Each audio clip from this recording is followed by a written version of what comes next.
بسم اللہ الرحمن الرحیم۔ السلام علیکم۔ آج تاریخ 27 فروری سن 2022 بروز اتوار۔ آج کے خبر نامے کے ساتھ میں ہوں عائشہ۔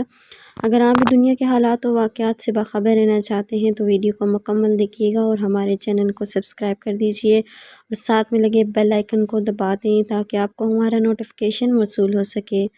بڑھتے ہیں خبر نامے کی جانب اور شامل کرتے ہیں آج کی پہلی خبر۔ پیوٹن کو یوکرین کے خلاف جنگ روکنے پر مجبور کیا جائے، یوکرین کی پاکستان سے درخواست۔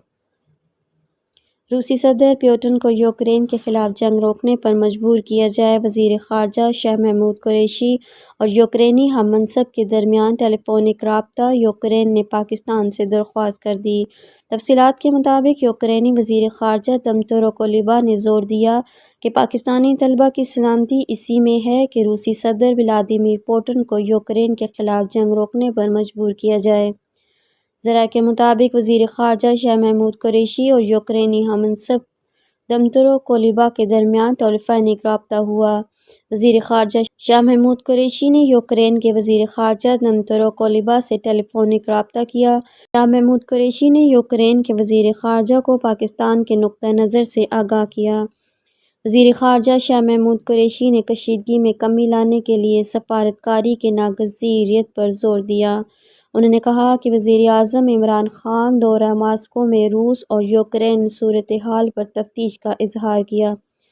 شاہ محمود قریشی نے کہا کہ وزیر اعظم نے سفارتکاری کو تنازعات کے حل کے لیے بہترین لائحہ عمل قرار دیا۔ تنازعات میں شدت کسی کے مفاد میں نہیں ہے۔ ترقی پذیر ممالک تنازعات سے معاشی طور پر زیادہ متاثر ہوتے ہیں۔ پاکستان تنازعات کو مذاکرات کے ذریعے حل کرنے کا خواہاں ہے۔ وزیر خارجہ نے یوکرینی ہم منصب کے ساتھ پاکستانیوں کی بحفاظت واپسی کا معاملہ بھی اٹھایا۔ انہوں نے کہا کہ انخلا کے عمل میں یوکرینی حکام کے مثبت کردار کو سراہتے ہیں۔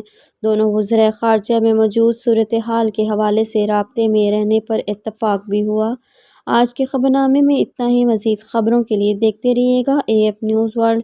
اپنا اور اپنے ارد گرد کے لوگوں کا بہت سارا خیال رکھیے گا اور مجھے دیجیے اجازت۔ اللہ حافظ۔